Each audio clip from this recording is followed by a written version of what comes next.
Hello and welcome, ladies and gentlemen, to the resumption of the Middle of the Pack Racing League GT3 Championship for 2022, as brought to you and hosted on iRacing, the premium and senior platform for sim racing on PC, available on PC only. And today we continue the series that has left us all asking the question, who is the king of the GT3 class in the course of what is our Pro, our Prime and AM Drivers Championship classes? Well, the story will continue as we head into our final 3 rounds now, and as the clock ticks down, we are back tonight to kick off the third and final cup, which is the Japanese Cup, a celebration of all circuits Japan. And we start off at the Ring Motegi circuit, located in the Tochigi prefecture of Japan, and it will not be leaving the country for the remainder of the season. And tonight we've got an absolutely packed schedule which you won't want to miss. Those times in Greenwich Mean Time, that's GMT or Universal Coordinated Time, UTC, are as follows. In just over 12 minutes we'll be going racing with qualifying, and that'll be a 15-minute qualifying session and split into 2 equal halves, which will see our AM class out there first, and then a combination of our Prime and Pro classes out on the circuit in the second half, and that'll be to determine our grid order for the purposes of our one and only race today, which will kick off at approximately 8 o'clock this evening, and that'll be the sprint race. 25 minutes in length, no pit stops on the cards, and the sole purpose is to get to the front of your respective class to get the most possible points on top of the bonus point if you take pole position in qualifying, and of course getting the fastest lap in the race as well may lead to a bonus point on top of that. But we should point out a little bit of housekeeping. This broadcast is a post-round broadcast. What does that mean in actuality? Well, it means in simple terms that the racing you're seeing in the background is not live. It occurred as of earlier this week, back on Wednesday the 2nd of November. Oh goodness, we were already into November. Christmas beckons, but we're way away yet. Reserve that Mariah Carey. Do not get out the song All I Want for Christmas Is You. We're not in December just yet. All I want right now is GT3 racing action. That's what you should be thinking as well. And well, whilst the action is not live per se, because we have not been taking too much attention to what exactly happened in the round. Indeed, I've done everything I can to avoid any potential spoilers. It's going to be as raw as possible, and indeed, I as your host and commentator do not know what happens over the course of qualifying of the race, and it's going to be completely new to me. And therefore, we're going to be providing as close as possible to a raw live experience. But allow me to introduce myself. My name is Paul TX141 Walsh, also known as Britain the Spit, depending on what media you follow me on. And in terms of media, this broadcast is being brought to you by 2 media platforms for your viewing pleasure. Firstly, you can go to the YouTube channel known as TX141TX, or also known as Paul Walsh there on YouTube. Alternatively, if you're more of a Twitch inclined person, you can go to twitch.tv/TX141 and tune in there. But speaking of tuning in, let's tune ourselves back into the calendar as it's commenced so far and what lies in wait. Well, as we can see, we started off all the way back on the 7th of September with the European Cup, or the Euro Cup as it was known in short. A celebration of European circuits, those on the European continent, and we started off at the Red Bull Ring in a very fast and furious round of racing, which saw many a driver incur the wrath of the track limit stewards and indeed have to pick up a number of slowdowns. But in the process, brilliant battling, and none more so than what we saw, of course, in the Prime class, where it all kicked off in the battle for second place. Wind the clock forward a week to the 14th of September, the story continued at the Hockenheim Ring, another sprint round, and there we saw plenty of battling, particularly in the Pro class, where we saw the showdown between the leaders of the Pro class really go all the way to the extremity. And then we wrapped up the Euro Cup on the 21st of September at Silverstone. It didn't matter which class, whether it was AM, Prime or Pro, with all the classes having to get used to the reverse championship order grid for the purposes of our first feature race round of the season, with there being no qualifying session. The 40-minute race there was full of absolute drama, whether it was battling out of the circuit or indeed strategic overtakes being made through the pits. We saw plenty of action all the way through the 40 minutes and wrapped up the Euro Cup on a high. But it did not stop there. With a mid-season break, which saw all of our drivers being able to have a bit of a breather, we then returned for rounds 4 through to 6, and that was the America's Cup, which we completed last time out. We started off on the 5th of October at the Road Atlanta circuit, the roller coaster ride of road racing as it's known, and there in the state of Georgia, the Brazelton circuit, we saw plenty of racing action. Indeed, a number of drivers come a cropper in terms of going a little bit deeper or wide through the flying S's of the circuit and getting it wrong. But those who got it right, they scored well and continued their championship campaign on a high. We then made our way to Canada for the circuit Charles Villeneuve in the cup that celebrates the American continents, both north, south and also central, albeit no circuits in the central continent. But at the same time, as we made our way northbound to Canada at the circuit Charles Villeneuve, at the Hybrid Street Rural Circuit, we saw that on the 12th of October, many a driver come a cropper with the Wall of Champions, and particularly a very dramatic moment where we did see our championship leader in the Pro class go into the Wall of Champions in contact with one of our AM drivers, and that led to a major incident which really shook the field and saw points being distributed in a much different way than perhaps the runner form was suggested. Then we wrapped up last time out in Brazil in South America at the Interlagos circuit. We're there on the 19th of October at a circuit that is synonymous with championship contention moments, the Interlagos circuit really delivered, and we saw plenty of battling up and down the field, and especially in the AM class, where it was Michael Zepp who took an absolute flyer of a run, and also on top of that, Adrian Fedorowski, who also had a great run and picked up his maiden class win in the AM class last time. But cue a mid-season break, our second mid-season break, and we're back today on the 2nd of November with the Ring Motegi circuit, and indeed the Japanese Cup, and that celebration of all motorsport in Japan. And we start off with the Ring Motegi circuit, which arguably is the most technical of the three circuits, but all these circuits being highly technical in nature. And then our penultimate round in a week's time will be at the Suzuka circuit, and goodness me, if you want drama and championship contention, well, Suzuka is perhaps the most synonymous of all, given the fact that you only have to look back a couple of decades to remember some key moments, such as Alain Prost and Ayrton Senna having the contact into turn at number 1 on the opening lap, and the year before, of course, the incident of the Casio Triangle chicane,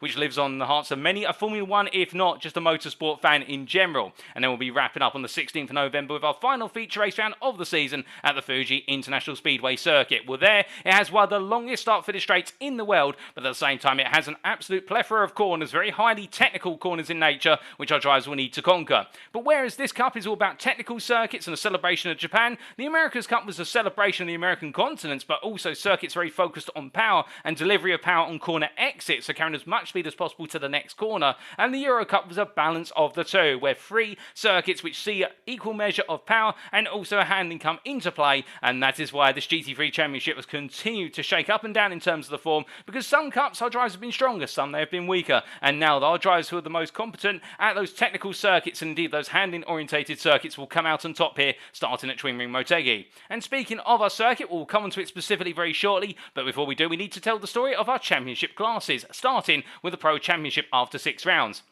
Now we can see here in the Pro division, Luke Burtenshaw continues to lead by a margin of 18 points over Tanner Dibble. Burtenshaw really has been the strongest performer, albeit Jason Landry down in P3 did deduct himself 30 points for a car change, moving from the Porsche to Lamborghini Huracan GT3 Evo, but otherwise you would argue that Jason Landry would be right up there in the fight on what would theoretically be 246 points. Still, Burtenshaw leads the way with a comfortable advantage over Tanner Dibble, and whilst Dibble has been continuing to build those results up, nobody's quite been able to disrupt the continuous form of Luke Burtenshaw to that major extent. Landry in P3 there, closing the gap to Dibble already and looking to jump into P2 tonight, with John Lauzon a further 6 points behind there in P4, only ahead of Jordan Butler based on result countback, not by points difference, with both of them being on 210 points. And then Ed Renoff there in P6 ahead of Ben Rose P7 and Shane Larson completing the Pro division in P8. We then come on to the Pro-Am class, and we can see that James Logsdon leading the way, but only by 4 points over Milan Harris. And last time out at Interlagos, we saw it was the day in the sun for Rockefeller Racing, with only Rockefeller Racing cars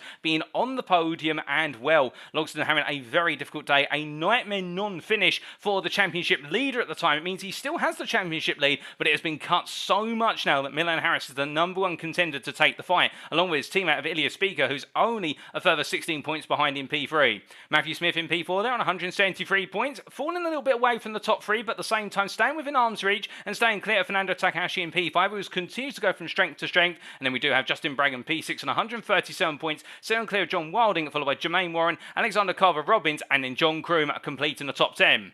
Behind them, outside of the top 10, Spencer Torrance and Albert Brown. Unfortunately, of course, we did see the departure of Spencer Torrance quite early on, and we do hope he's able to return someday in the future, but not today, unfortunately, and Albert Brown the same, as we do look forward to seeing him then return at some point. And then we come on to the AM class, finally, last but not least, and we see Jesse Jamison Jr. leads the way by 8 points. Whilst not picking up major points at Interlagos, it has been Jamison Jr.'s consistency over the whole season so far, which has really seen him run the course and run it well. But see there in P2, Adrian Fedorowski, as we said only moments ago, the winner last time out at Interlagos, and really riding a wave of momentum. Now 8 points behind the championship leader, and we would argue that Fedorowski is on course to potentially take that championship lead tonight if things continue as they are. But of course, it may not go that way. PG Christensen, meanwhile, P3, they're dropping to P3, still 12 points behind Fedorowski, and keep your eyes on Christensen and Dan Ocaranza as well. The two of them separated by 2 points there, and the P4 driver, well, he's not quite had the run-off form he's perhaps wanted over all the rounds, but he has been turning things around recently and also picked up a couple of podiums over the course of this season, and one to watch out for. Michael Zepp there in P5, a further 5 points behind, one clear of Mark Senegal, and Mark Senegal being the driver who arguably at the start of the season was looking to be Mr. Consistent. That consistency has dropped a little bit over the course of the America's Cup, but you can sure he'll be firing on all cylinders tonight as he brings the Ferrari 488 GT3 Evo to the track and looks to continue on the campaign. 8 points clear of Samuel Coran, with Joe Nagy P8, followed by Glenn Bratton P9 and Lee Porter completing completing your AM top 10, with Kevin Lizarazo there in P11 ahead of Roger Ganesh, Jose Mauri, Stefan Chalafu, Raj Padilla, and then we do, sorry, Padilla, I should say, getting the name mixed up there, and then we have Blake Phillips and Braden Melling completing the AM division standings. But now we come from our standings to, of course, our circuit, and it is none other than the Ring Motegi circuit, the full GP loop of it, as you can see from the circuit map provided to us by simracingwiki.com. And this circuit, consisting of 14 corners, is a bit of an oddity when you look at it, because we make our way from the start-finish line all the way down to turns 1 and 2. You'll notice that it's effectively a hairpin with 2 corner apexes, and therefore classified as 2 corners. Make your way out of that, and you make your way into a left-hand hairpin at turns 3 and 4, whereby the exit corner of turn number 4 is a little bit more open compared to the initial corner of turn number 3, which means our drivers will need to carry a bit more speed out of the corners before they make their way down another straightaway up towards turn number 5. At this point, we see a bit of an attitude change of the course. We have a hairpin at turn number 5,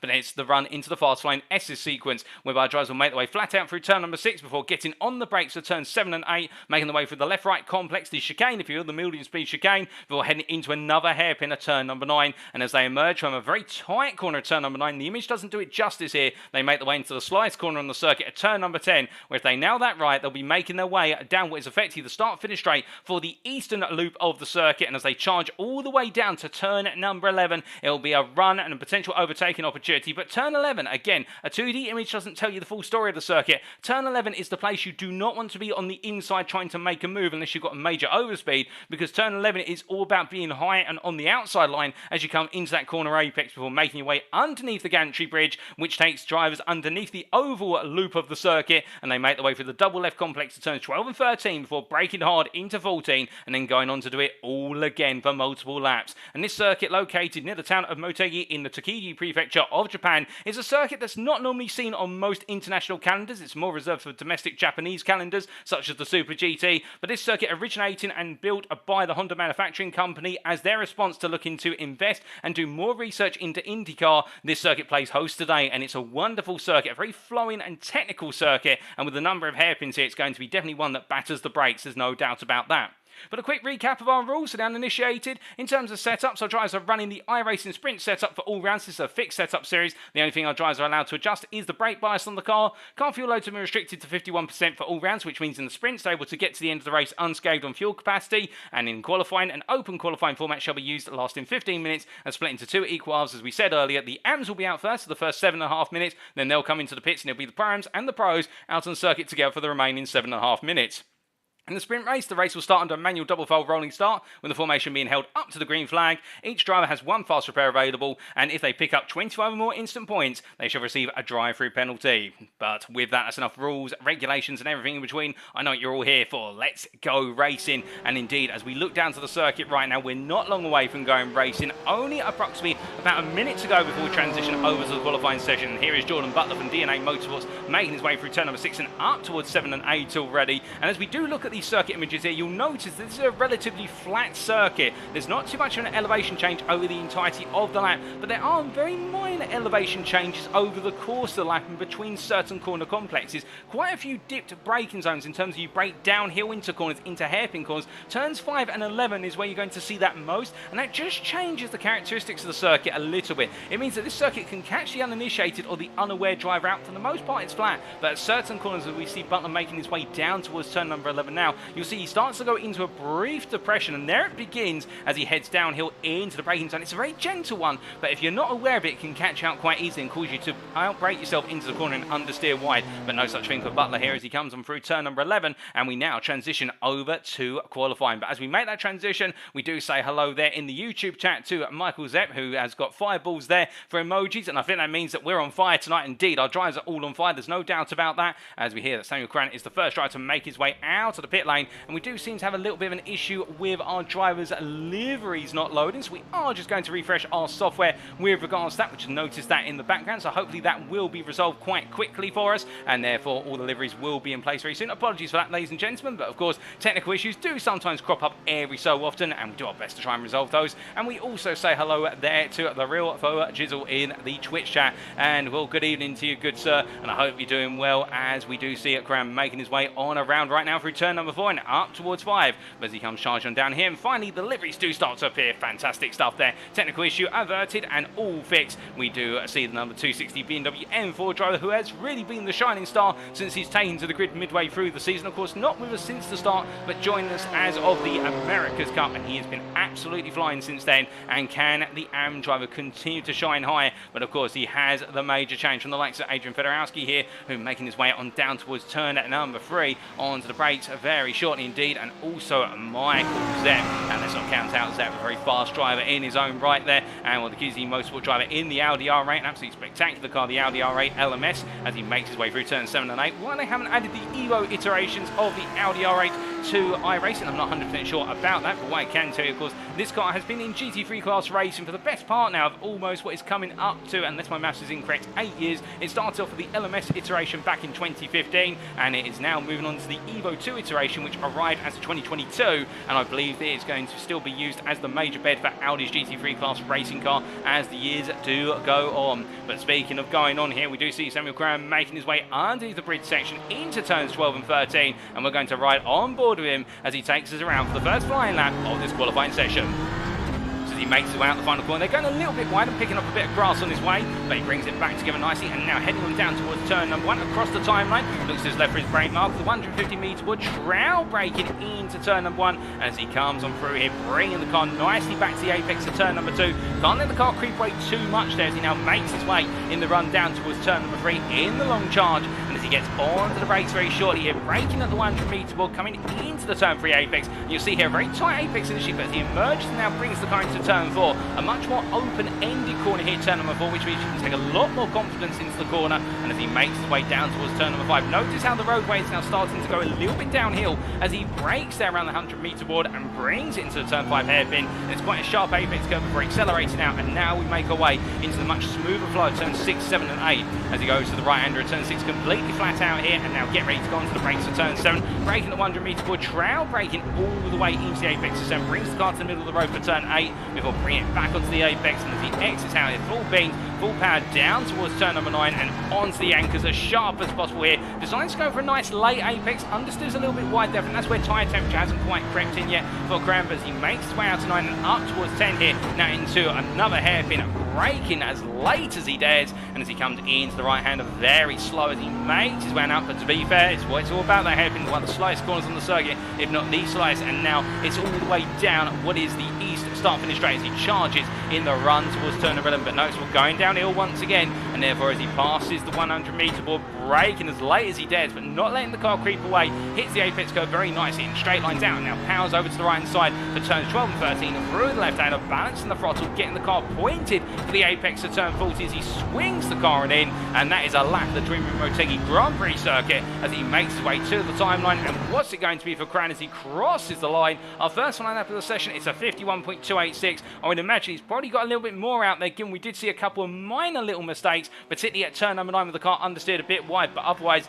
that's a nice lap from the AM driver. As meanwhile, when I say that, and then Joe Nagy goes even faster there, 50.770 as he comes across the line. He is 5 tenths faster, half a second faster, but then again it can all change over the course of the qualifying laps available. Keep in mind, of course, that our AM drivers do have approximately 3 flying laps available, depending on how soon they came out of the pits and how quickly they hit their out lap. And as they make their way on around here, well, we do see Mark Senegal moves up to P3 in the AM class, a nice lap from the Ferrari driver. And in terms of the run of form we're expecting, this circuit is a very rotation focused circuit, so we are expecting the mid-engine rear-wheel drive drivetrain machines such as the Porsche 911, the Ferrari 488 and also the Audi R8 to do very well here compared to the front-engine rear-wheel drive machinery such as the Mercedes and the BMW. But that being said, the BMW is known to be a bit of a middle ground in terms of handling versus power, whereas the Mercedes is a bit more of a powerhouse by contrast, and therefore we could see our BMW drivers go quite well, including Coran, who's already shown his P2 there in the AM class after one lap, as we see Senegal going a little bit wide coming out of turn number 5.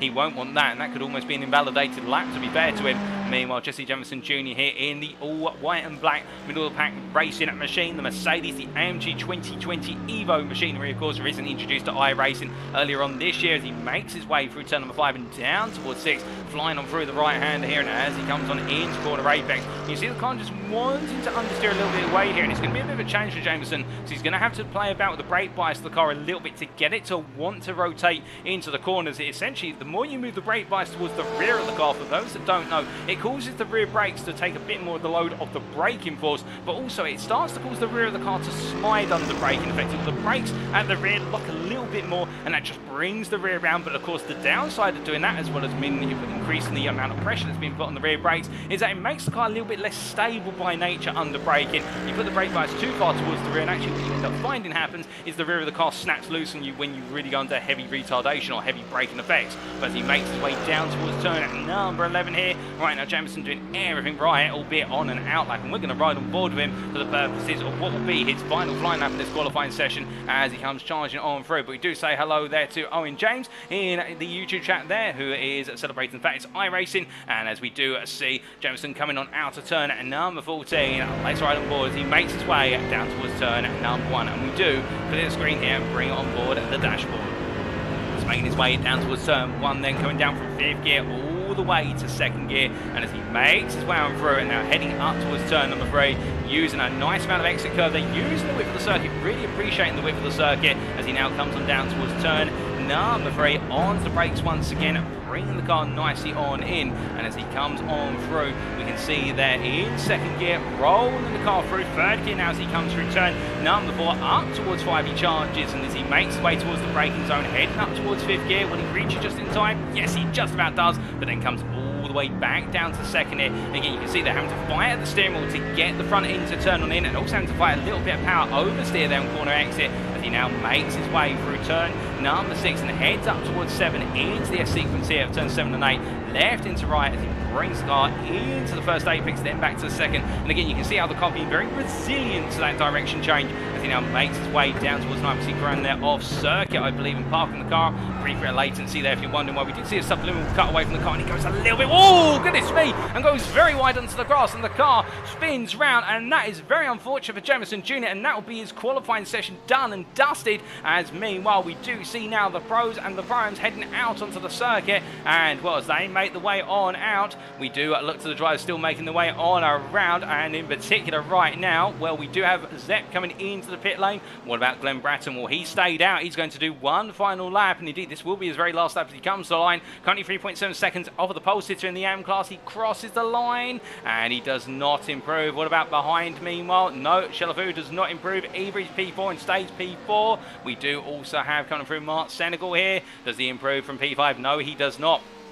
So most of our AM drivers improving midway through their stint in qualifying, but not at the very end, and it has not worked out necessarily for all of them there, and I do wonder whether they perhaps pushed a little bit too hard. And speaking of pushing a bit too hard, there we see Jermaine Warren, our Pro-Am driver, going a little bit deep coming out of turn number 5. I think just putting a wheel onto the grass there and just trying to feel where the track limits are and where the car is in terms of temperature in those tyres, and also that track temperature, which of course will evolve over the course of the racing, particularly if the clouds coming over. We've got quite a cloudy day here in Japan today. It does look as though that track temperature is going to oscillate depending on where you are on the track at the given point in time. But as we see Warren making his way out of what is turn number 9 and up towards 10, we look from him to Jason Landry, and we see here meanwhile making his way all the way up towards turn number 9 now, getting himself set in what is the Ferrari there, and as he makes his way through another car change for Landry, going from the Lamborghini to the Ferrari. But it's all about John Lauzon here as he makes his way on down towards turn number 10 and turn number 11 there, getting himself set up, and then James Logston,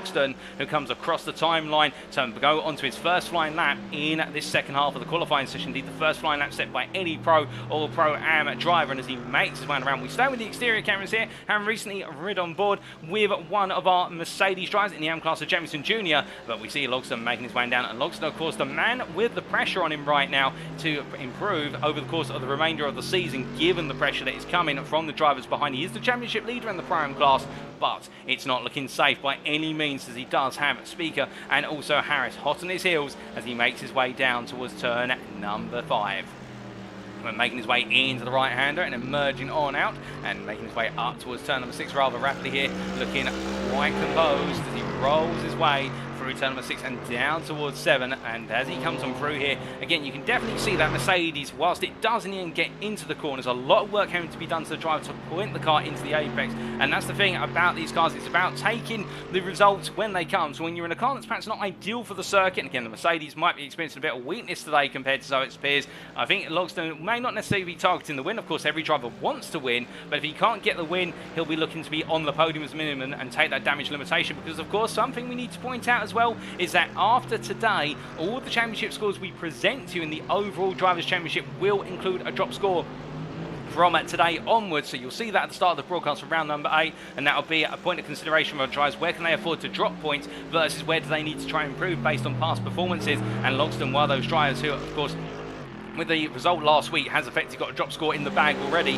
as he makes his way up through 12 and 13 and heading up towards 14. And as he comes through the right-hander here, the number 142 driver comes to line. And what's it going to be for his first flying lap of this qualifying session? As he comes on through, it was a nice lap. Is it enough to get him up to provisional pole? It is overall a 50.529, but I suspect there may be a few more times out there as Butler comes across the line. Our first pro driver to put in a qualifying lap of 52.283, not quite there on the pace. I mean, we've got some more drivers coming. Oh, goodness me, Milan Harris losing there at turn number 13. You can see the wheel marks where, in fact, or the tyre marks, I should say, where the rears come round him at turn number 13. That's not the way you want it to go for Milan Harris, and he's got to do it all again now with some tyres, particularly those rear tyres that are going to have a bit of a flat spot on them. But Tanner Dibble is the one who strikes first blood, if you will, in terms of the pro class here, and indeed, as part of the second half of the qualifying session, goes provisional pole on a 50.370, 1.5 tenths faster than James Logsdon, but Logsdon looking fast as well in that Mercedes.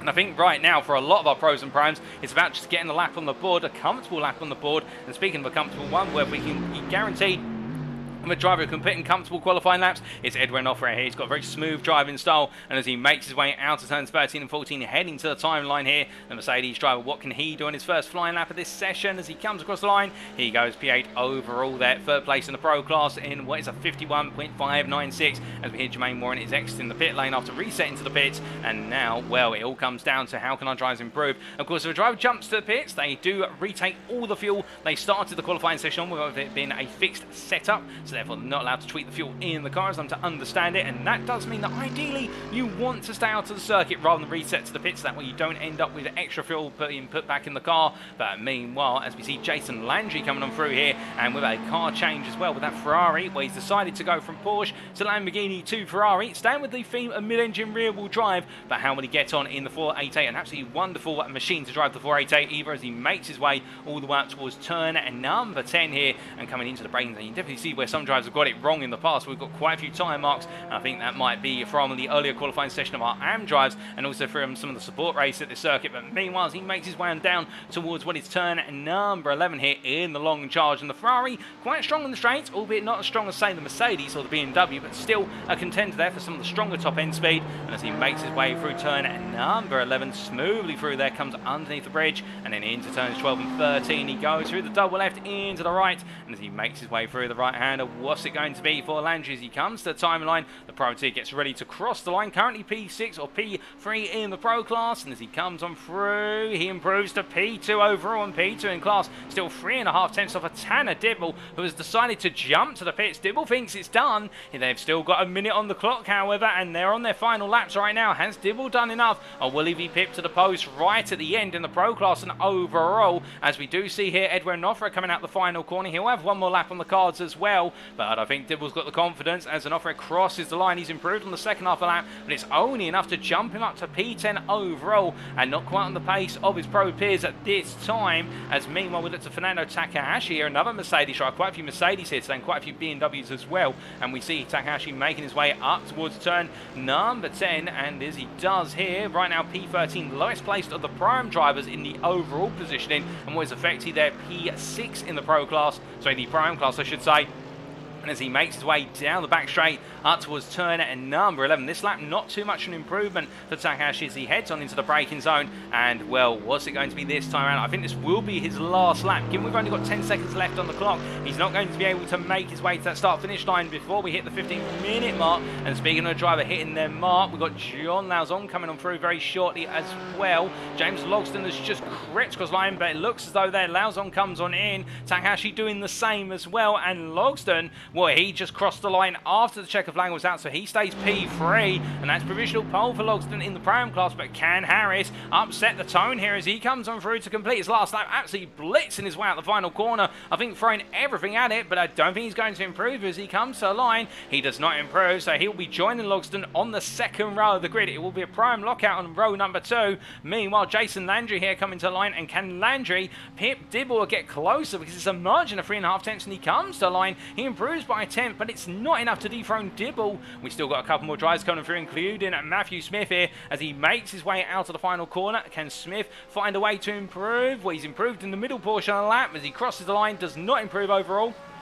And we still got 2 more drivers to go. Edwin Offred being one of them here as he makes way out of the final corner, and he's currently P10, so he's under a bit of pressure here to improve as he makes way to the line. I don't think this is an improvement. I think the attitude of the car says it all. Indeed, parking it up there immediately as he crosses the line. The last ride's coming through, and Warren here on an absolute flyer of a lap. It's not purple, but it's green for the most part in terms of personal improvement as he comes to the line. He's going to improve by a margin there of 6 tenths and jumps up to P7. That's third in the prime class. A nice lap from Warren, and that is qualifying, ladies and gentlemen. So after 15 minutes, it's Dibble who takes pole in the pro class, it's Logsdon who takes pole in the prime class, and then it is, what is there, Nagy who takes pole in the AM class, P5, and Joe Nagy absolutely flying in qualifying, putting 5 places between himself and the next AM driver, Samuel Cran, as now we get ready to go to the grid for the purposes of round number 7.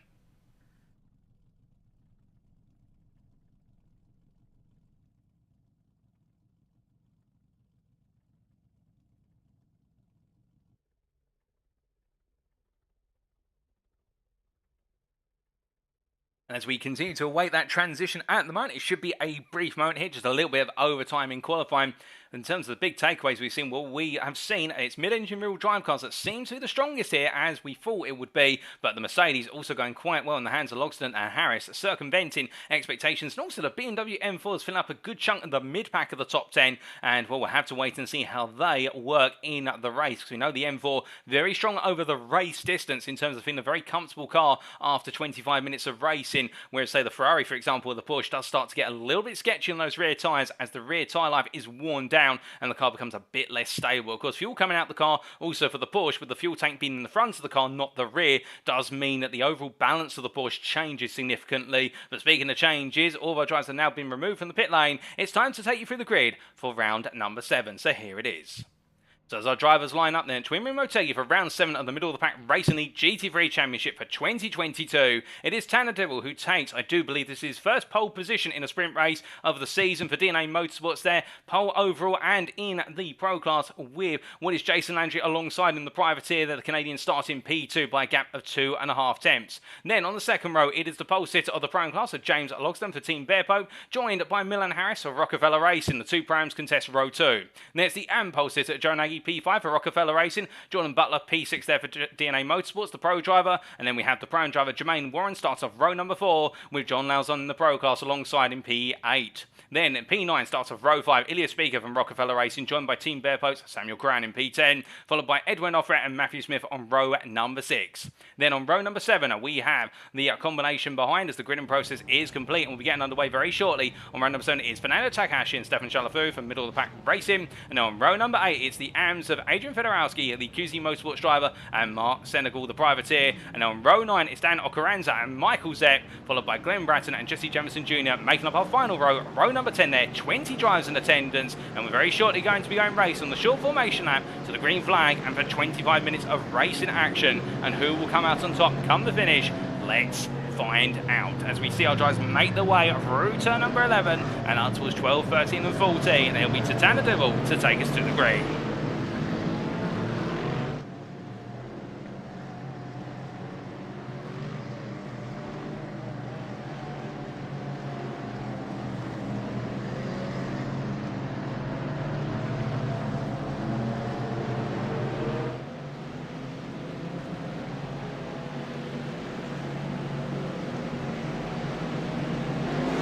Dibble goes very late in the day, but he goes for it, and as they make the way down towards turn number 1, we are green and racing into 1 as they make the way onto the brakes, and Dibble holds a nice line there as he makes Landry go all the way around the outside, but further back you can see Samuel Coran under a lot of pressure. Also then Mark Senegal making some ground as they all come out to turn number 2, but Matthew Smith, well, he's been caught up there. I think we've got a car pointing the wrong way. Zepp was off circuit, but as they make the way down towards turn number 3, we can see here John Low's on battling side by side with Ilya Speaker into the aforementioned turn 3, and as they make the way on out, no change there, but Joe Nagy has gone for a spin at 3 into 4, and the Rockefeller Racing Drive had it all go wrong in the space of only 3 corners. Meanwhile, Zepp, after a difficult start going off on the opening pair of corners, now battling side by side with Glenn Bratton down into turn number 5. He finds himself on the outside. This is a P15.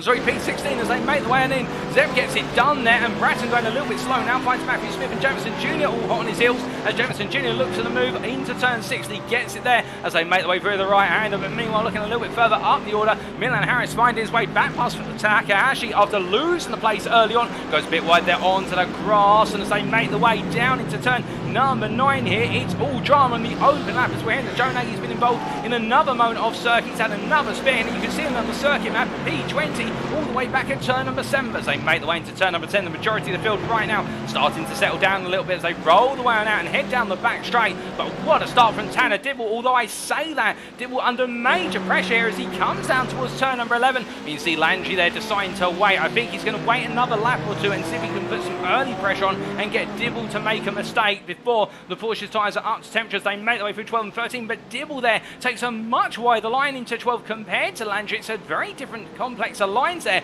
between the two of them, and I think that goes to show just how much Landry right now is trying to put pressure on getting to the head of Dibble. But as they make the way across the timeline onto lap number 2, it's Tanner Dibble who leads over in the Pro class ahead of Jason Landry P2, James Logston P3, the Pro-Am driver starting on pole in the Pro-Am class and continuing his way there in P3, followed by Jordan Butler P4, John Low's on P5, and then we have Ilya Speaker P6, followed by Jermaine Warren P7. Warren under pressure here from Milan Harris as they make the way down towards turn number 3. Harris looking up the inside here versus the privateer, and well, we thought it was Mark Senegal who made the major gains early on. In fact, it was Jermaine Warren who made the ground, but then lost out a little bit into turn number 3. But as they make the way through the left-hander here of 4, you can see how Warren has got some huge pressure burn behind him, and Harris right now hounding him as they make the way down towards turn number 5. Warren holds firm on the inside here. He makes Harris go wide, and as they make the way all the way through turn number 5, Harris can't get the move done right now, but he's definitely there and not in contention for it as they come into turn number 6. But as we ride on board with Fernando Takahashi, meanwhile watching this at a distance here in P9, the Brazilian driver thinking about how he can get into this fight as he makes his way on in. He's P9, followed by Samuel Grant, who completely, oh my goodness, and well, it's gone very wrong for Warren, and Takahashi had nowhere to go other than into the side of the wayward Ferrari driver. And well, Jermaine Warren, if he thought he wasn't on the grass, he's now been sent there, as meanwhile Takahashi has to try and get the car back together, and as he does, well, Mark Senegal takes the place, Zepp also takes the place. I think Takahashi in a heavily wounded Mercedes here is now going to have to try and limp it to the pits, as Jermaine Warren, after a spin coming out of 7, has had to jump to the pits as well. But goodness me, 2 drivers there involved in an instant, and now as they make the way on around, all others already jumped to the pits. I wonder if Takahashi can get it home and not have to lose out a lap of racing as he makes his way down the back straight. I think he'll safely do so. That Mercedes is quite a sturdy machine. But meanwhile, speaking of sturdy drivers here, Jameson Jr. gaining 5 places overall since the start, and now under pressure from Smith behind as they make the way through turn number 11 and down towards 12 and 13. They go once again through the very minute elevation drop there, and as they make the way through the double left, Jameson Jr. having to hold on as much as he can right now, but Smith really on the pressure punt here as they make the way all the way down the timeline and onwards towards another lap. But as they come charging on down here, keeping in mind Jameson Jr., of course, the AM driver, Smith, the prime driver by comparison. And if you're wondering how we can tell the difference between the drivers, we're looking at the time tell on the left-hand side of your screen, and also the driver name in the bottom left-hand corner. If they've got an orange stripe next to their name, that means they're an AM driver. If they've got a green stripe, it means they're prime. And if they've got a blue one, well, you guessed it, that means they're pro. And as they make the way down, we see some cones being knocked about. And I think as well, other drivers are trying to extend the entry into turn number 3. But Jameson Jr. still keeping at Matthew Smith at bay for now. Meanwhile, Coran, well, he's found his way into P8 so far. In fact, he is your AM leader after Nagy's dismal start. And as he makes his way out to turn 5 and down towards 6, well, Coran does have an offer for company here as they make the way out of 6 into 7 and 8. But I think an offer falling back a little bit, and it has been a very difficult day for a good number of pole sitters in their respective classes, none more so than Joe Nagy, who after 2 spins on the open lap has just been involved in another spin, as we're to understand it, at turn number 3, and as they make the way on around right now, well, can they turn it around given the amount of time that's available? That is going to be the challenge. Meanwhile, Matthew Smith here, well, if you're looking at who it is, he's in the Porsche DNA Motorsports. He's still behind Jesse Jamison Jr. with Glenn Bratton a lot further back after Bratton made a slight error only moments ago. Mark Single made an even bigger error. We just seen him drop off circuit at the complex of what is turns 7 and 8. He's got down to P17. We're focusing here on the battle between Smith and Jamison Jr. as they make the way down the back straight in towards turn number 11, and on to the brakes they go.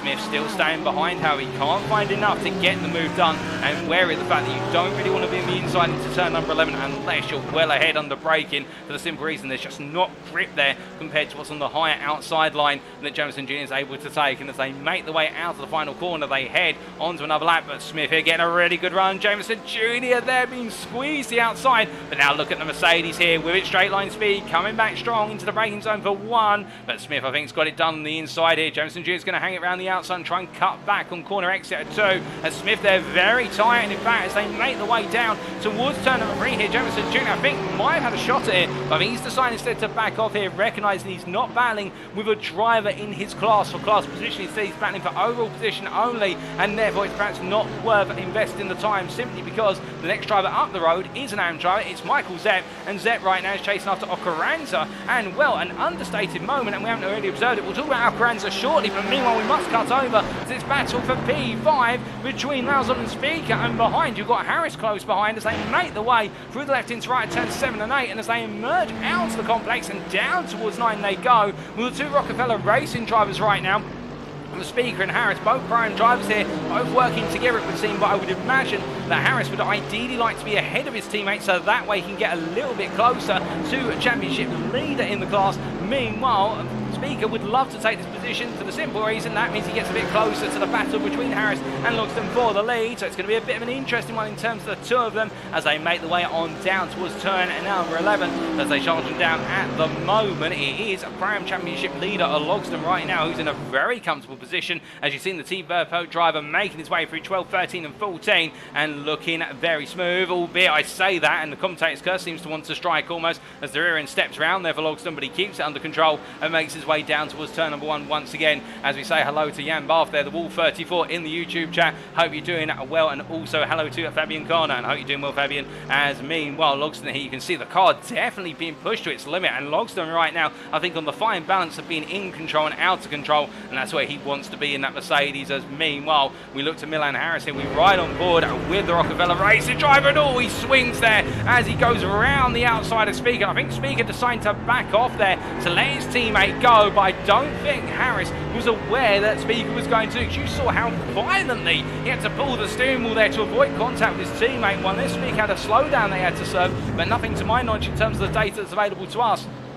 And Speaker's right there with him, so I think Speaker just decided to lift off early into turn number 3, but a little bit of near miscommunication between teammates there. Almost saw Harris take his teammate with him into turn 3, but as they make the way through 6 and up towards 7, they're both looking at chasing down John Lauzon right now, who pro driver, they want to try and get close to him, because of course ahead of Lauzon by 3.5 seconds is Butler, and then only a further 3 seconds up the road from Butler is Logston, the pro am leader at this time.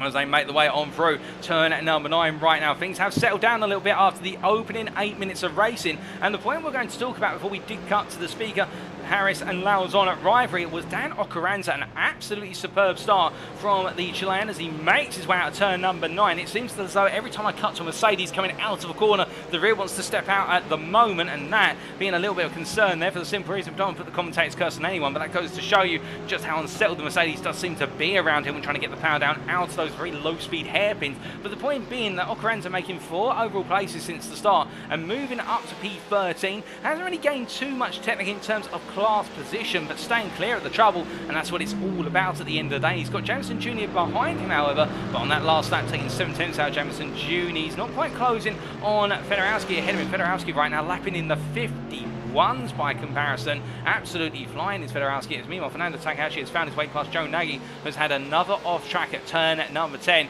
and Nagy just not having the day that he's wanted here in Japan today, but he's still got plenty more time to make amends for that in rounds 8 to 9. There's no doubt about it as the series continues and concludes in Japan over the next couple of weeks. But as we do see here, Ocarenza making his way through turn number 2. We do jump away up the order to John Lauzon here, who right now, the Blue Flag Motorsports driver from Canada, as he makes his way down towards turn at number 5 in the Pro class here, well, he's going to be feeling the pressure of having the two primes of Harris and Speaker behind him as they make the way out to turn number 5 and up towards 6.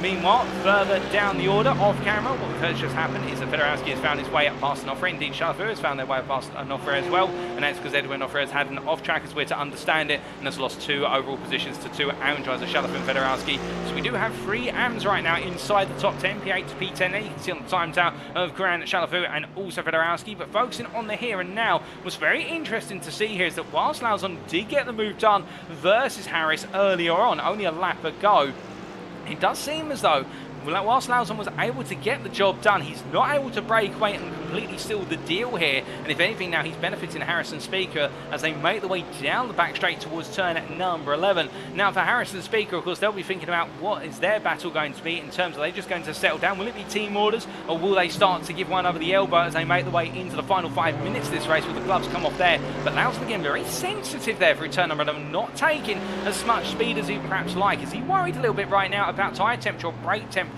in terms of bringing the car round through the corner, because Lauzon just not carrying the speed for these corners, in fact going quite slowly as he comes out of turn number 14. This is going to open up the door to Harris here, who looks around the outside, and Lauzon on the inside defending here, and as they make the way into turn number 1, and one of them is lap number 7, well, Lauzon defends hard.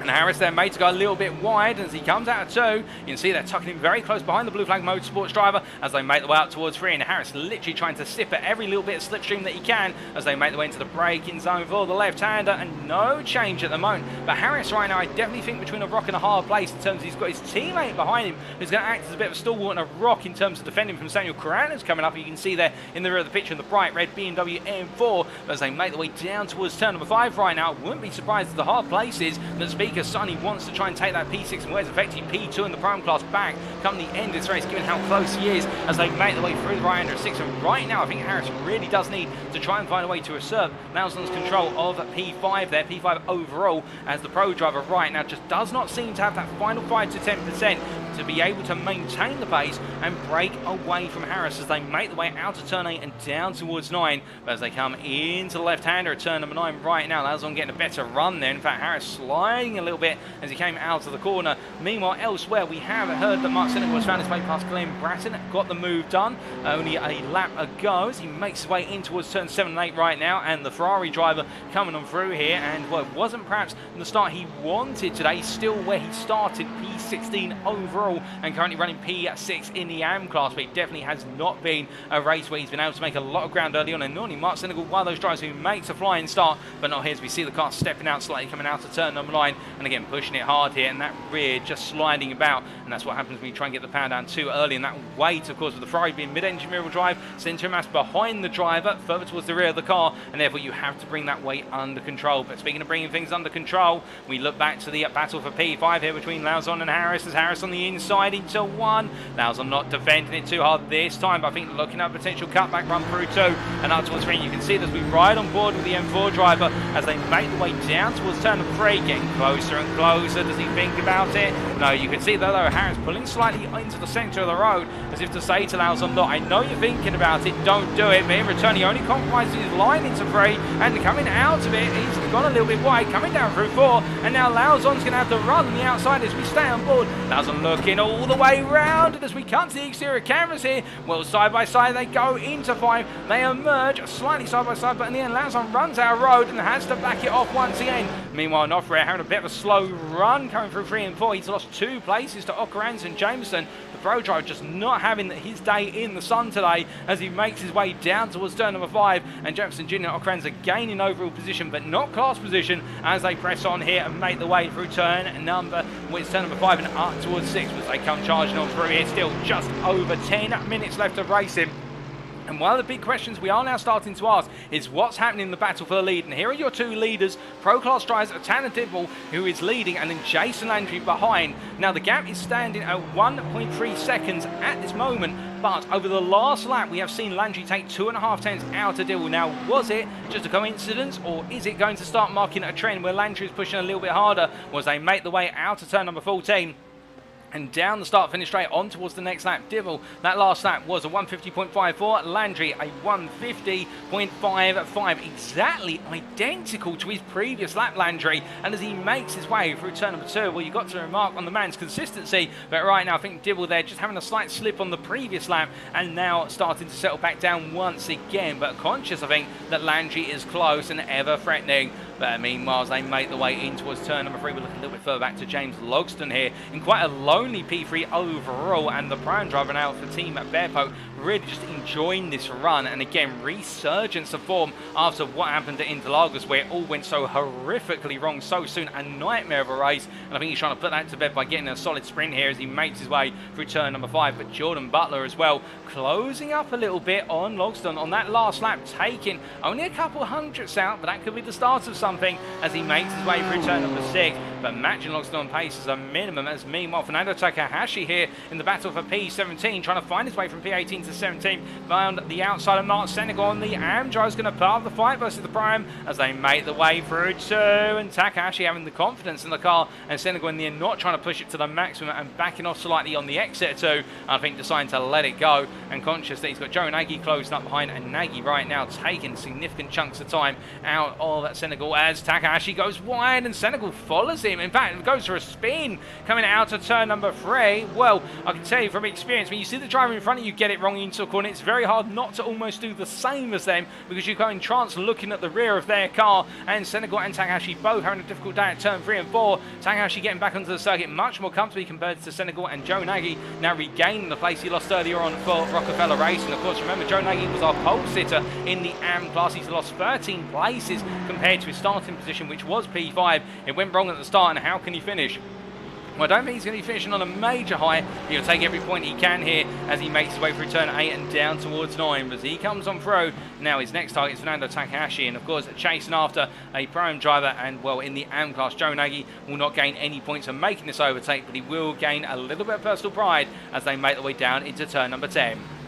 Looking around the outside here, and to be fair, the Porsche does have the rotation to consider a cutback through the hairpin as he makes out. Just look how close he exits the corner here, as we're hearing that Matthew Smith has had an off track and Ocaranza has got ahead. And in fact, we are focusing still on this battle for P17, and Takahashi defends the inside. Nagy's going to go on the outside here, and this could work for Nagy because there's more grip on the high line as they make the way through the corner, side by side all the way through. And now can Nagy get the move down to 12? He's going to be there, and you can see that Takahashi holding all the speed. He's got to get on the anchors early into 13-14 to settle the car and holds the position. Nice defending there from Fernando Takahashi, and whilst it may not mean much to him on to the P17 here, it's definitely showing that his defensive capabilities have not slackened whatsoever during the mid-season break. Meanwhile, we look from them to a little bit further up the road to Matthew Smith, who after an off-track, the Pro-Am driver has dropped multiple places. He's dropped behind Jesse Jemison Jr. and also Edwin Onofre, and now has dropped back to P14 from P12. But otherwise, in terms of battles on circuit, well, here is Jemison Jr.,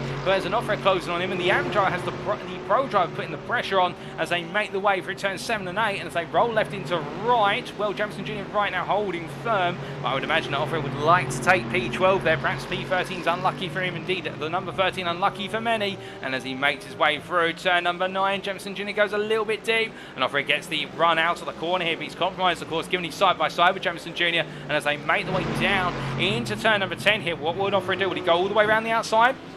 Well, this is very bold to do so, but he's got the confidence of the car, and Jemison Jr., to be fair, gives him the space, and in the end, Onofre goes round the outside of turn number 10. Not a common way to attack there, but he gets it done, and now down the hill he runs towards turn number 11, moves up to P12, but a long way off his peers in the Pro Class. His next closest contender in the Pro Class is Jean Lauzon, all the way up in P6, so Onofre right now just trying to recover some overall places and get back into the top 10 come the finish. His next target in the overall chase will be Ocaranza, who right now is 3.5 seconds up the road in P11. And speaking of Dan Ocaranza, there he is, and he'll be focused on him now as he makes his way across the timeline. The privateer here in the 216 machine makes his way onto another lap, now onto his 11th lap of the circuit under race conditions. As meanwhile we look from Obranza to Milan Harris here, and the Pro-Am driver, he's got ahead of Lauzon, and we do see him making his way down towards turn number 5 right now, and Speaker cannot follow him. And if anything, it does seem as though what we were thinking about Harris potentially being compromised a little bit by being behind Lauzon is coming true, because you can see that Lauzon is staying with Harris, but the big tell here is that Speaker has fallen away. Now we saw when Harris was between Speaker and Lauzon that Speaker was able to stay there. I think it was because Lauzon just did not quite have the pace of some of the key points on the lap, whereas now Speaker has fallen back, and if anything, Speaker is being caught quite rapidly by Karan, who is now within only a few tenths of him. The gap between the two of them, 6.5 tenths, they emerge from turn number 9, and as they make the way out towards turn 10, well, the AM leader right now, he's looking to pick up some more overall positions here, and who can blame him as he makes his way out to 10 and down towards 11 with 5 minutes to go on the charge here, and he wants more places. He makes his way underneath the billboard there and down towards turn number 11. But meanwhile, to give you an up-down that battle for the overall lead, here is Tanner Dibble as he crosses the line on 50.52. Jason Landry, meanwhile, P2, you can see there following the hot pursuit into turn number 1, a 50.66 that last time around, 1.5 tenths lost versus Dibble. It is going the way of the DNA Motorsport driver here in the privateer of Landry right now, I think having to settle for second, but given the fact that one of his major rivals is not in attendance today in the form of Burtenshaw, I think Landry won't be as too upset about this compared to how he could be, albeit he will be upset with Dibble being in P2 ahead of him in the class championship. You would imagine that Dibble right now is definitely going to be able to put a big amount of points into the piggy bank and looking happy as a result of it. But meanwhile, speaking of happy, I think unhappy is what is there Glenn Bratton is. He's gone very wide. You can see where he's actually gone into the gravel and had to rejoin the circuit at turn number 10, and Black Bratton dropping all the way down to P19, and the 289 driver not having a great day at Ring Motegi. And indeed a number of drivers falling short here today in terms of perhaps their expectations, and well, not just Bratton but also Senegal, Nagy and Takahashi all having difficult days so far, but still pressing on to the finish, and that's what it's all about. Get the car home. Meanwhile, oh goodness me, and what on earth has happened there? That's John Lauzon. He's into the wall of the bridge there, coming out to turn at number 5, and well, I think he might have gone to the grass and perhaps put the power down a little bit too soon, but it's released a number of drives on through, including what is Speaker, Kuran, Shelafut and Fedorowski. So Lauzon has dropped all the way down to P10 from at the time what was P6. Whilst that's happened, we've also got Matthew Smith here, who's closing up to the back of what is Jesse Jefferson Jr., but Smith, of course, the prime driver here, only gaining an overall position if he makes this overtake count. And as he comes on down towards turn 7 and 8, you can see they're pushing very hard. And in fact, we ride on board with the Porsche driver as he gets very close to the back of the Mercedes here. You can see the Porsche's just handling characteristics really coming alive as Johnson Jr. goes a bit deep, and I think decides to let the car go in the end to give Smith the run out of the corner and down towards turn number 10. But as they make the way under braking, you see Jameson Jr. still on the inside there, but backs out of it at the last minute and tucks in behind, and Smith gaining overall position to P13 as they make the way on down the back straight. But as they come charging on down, meanwhile we see that battle for the lead between Dibble and Landry. Well, that gap has actually dropped from 2 seconds to 1.6 as they've made the way onto the next lap already. They're already through turn number 4 to give you an idea of where they're on circuit relative to who we're spectating right now. And well, we can wait and see how Dibble and Landry plays out. I think Dibble's got plenty of gap to play with in relative terms. Meanwhile, we do look from these two to what is Nagy versus Takahashi here. And Joe Nagy has been closing little by little, lap after lap, and he is running close to the P16 Pro-Am driver is the app as they make the way in towards turn at number 11. And as they come on through, Nagy could be looking to pick up this place right at the end to try and end his day on a slightly positive note as he makes his way through 13 and 14 here. Only 2 more laps, including the one they're about to go on to based on the pace of our leaders.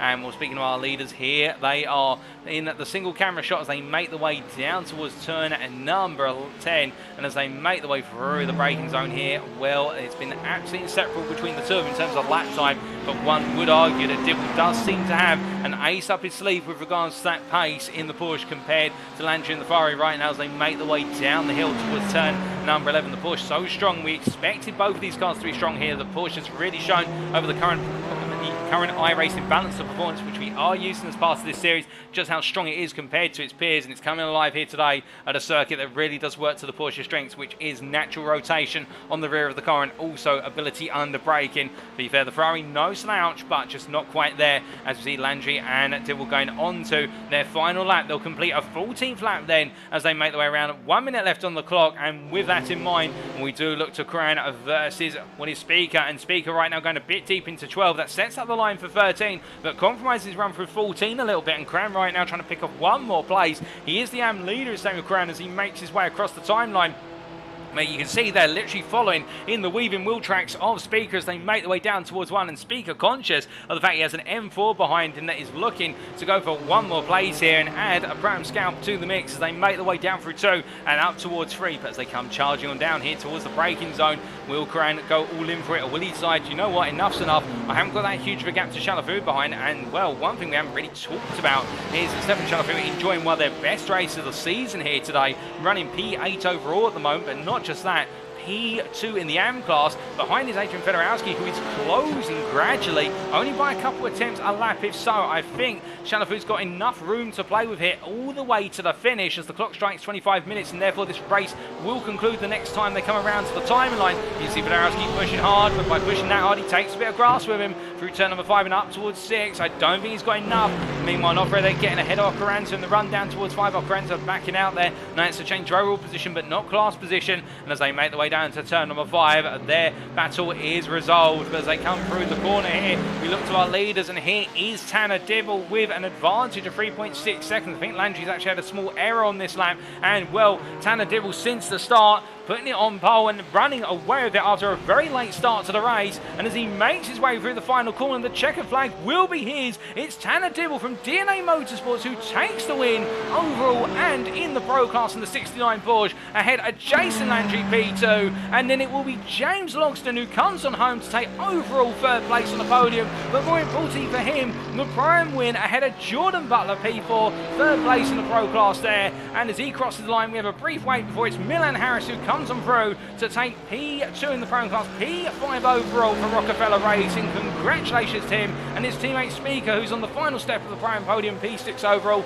Samuel Cran there comes on through to take the win in the AM class, P7 overall for Team Bearpo. Another solid drive from Cran, absolutely infallible here today. Stefan Chalafoud cements and confirms that P2 in the AM class, best result of the season for them. And Adrian Fedorowski, who's on the 3rd step of the AM podium, one to watch out for most definitely. And it is John Lawson who crosses the line to complete the overall top 10, ahead of Edwin and Offred P11, and it's Dan Occaranza P12, ahead of Matthew Smith P13, and it'll be Jesse Jamison Jr. who cross the line P14 there, followed by Michael Zepp, who comes on through the final corner very shortly to complete his race as he makes his way across the line there, P15. Not his day today in the Audi R8, but still plenty of time to go.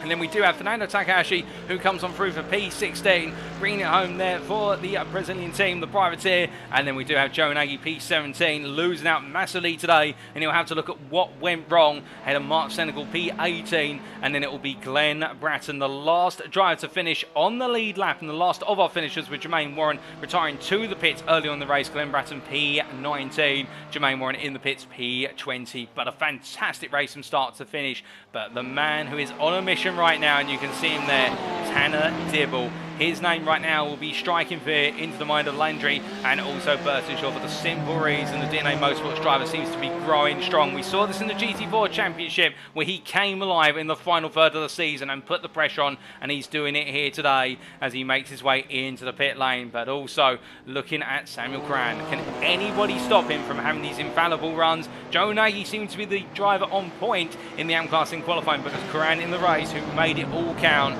we'll have to wait and see whether it continues that way. But let's take a look at those race results, subject to any stewards' inquiries. So we start off, of course, with the overall results for Round 7 of the Middle of the Pack Racing League GT3 Championship for 2022 as hosted on iRacing. And we can see there Tanner Dibble taking that win in the end overall by 3.8 seconds over Jason Landry, with James Logston completing the overall podium, the Pro-Am winner getting onto the podium there. It has not been often that we have seen anybody outside of the Pro class on the podium, but when we do, it's always a special moment, and Logston picking up another overall podium trophy today. Jordan Butler P4 ahead of Milan Harris P5, Ilya Speaker P6, P6, and then Samuel Cran there, P7, leading the AM pack to the finish with Stefan Chalafu, P8 there, enjoying a great day of racing, and Adrian Federowski hot on the heels right to the end in P9. John Lyle's on P10, and there's Edwin Offray there, who starts off the best of the rest in P11. But now let's come on to the individual classes, and we start off with the Pro class, of course. And we can see here that in the Pro class, Tanner Dibble taking that win, as previously mentioned, ahead of Landry, with Jordan Butler there, P3. And Butler today not quite on the pace of the top two, but still proving to be strong and resilient in terms of his performance, and holding on to that podium ahead of John Lyles on P4, and Edwin Offray having to really dig deep to bring home that P5. A difficult day for an Offray, but looking to continue the privateer as he goes deeper and deeper into the season. You never know what could come the final two rounds, and Offray continuing to build that pace in his chosen car, the Mercedes, of course.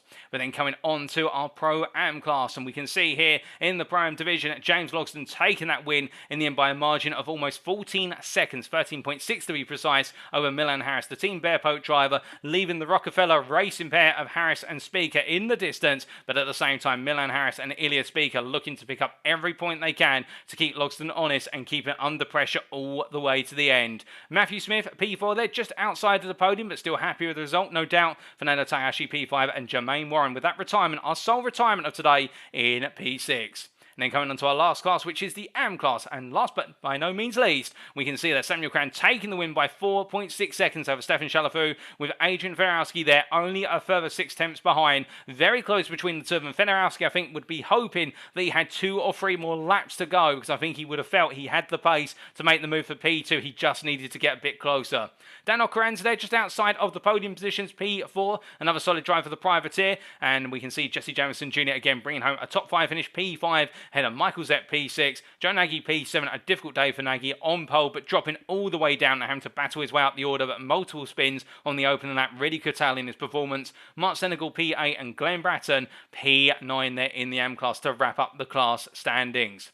But with that, ladies and gentlemen, those are the class results subject to any steward's inquiries, and that is our day of racing complete. And what that leaves us to do now is to say thank you very much for watching. And if you have enjoyed today's racing and you've enjoyed the show and you want to know more about the Middle of the Pack Racing League community, then why not check out our official Discord invite link available on the screen there, as you can see, and you'll be able to go to the heart of all the racing action, indeed talking to the drivers and the organisers. And if you're interested in potentially signing up for a future series, that's where we recommend you go straight to the Discord. Alternatively, if you don't want to go onto the Discord, but you want to go elsewhere, you can always go to our Twitter, and that is twitter.com/MOP Racing, where you can keep up to date with the official performances of the Middle of the Pack Racing team, and also the upcoming series hosted by Middle of the Pack Racing League.